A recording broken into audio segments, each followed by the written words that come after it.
Mana shu maskalarni paydo bo'lishi, kompaniyaga kelishi meni hayotimda qandaydir bir yangi bir etapni ochib berdi.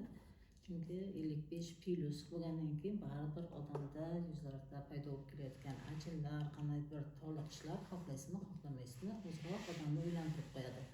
Mana shu 3 xildagi maska kelgandan keyin birinchi navbatda men o'zimga sinab ko'rdim. Mana bunisi увлажняющий, yumshatuvchi maskalar, mana bunisi detoks, tozalovchi maska, bunisi kollageновый maska.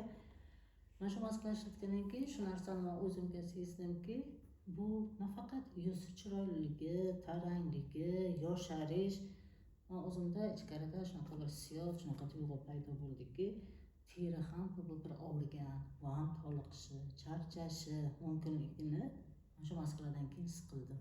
Chunki maskadan keyin teringiz shunchalik dam oladi, shunchalik yumshaydi, shunchalik bir boshqa xil ichkaridan bir boshqacha hissiyot paydo bo'ladida. Buning uchun siz kosmetologga borishingiz shart emas, juda ko'p katta pul xarajat qilishingiz shart emas. Vaqtingiz ham, pulingiz ham o'zingizga erkin qoladi.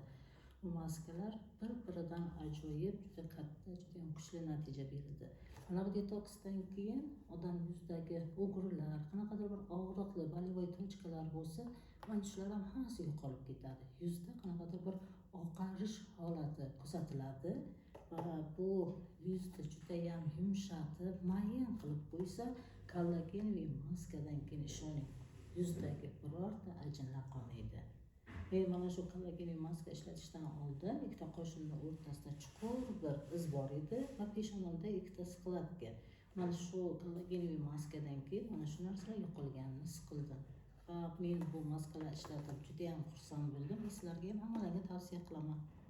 Chunki 1000 marta eshitgandan 1 marta ko'rgan afzal deganlaridek ishlatib ko'ring va o'z natijalaringizni olinglar.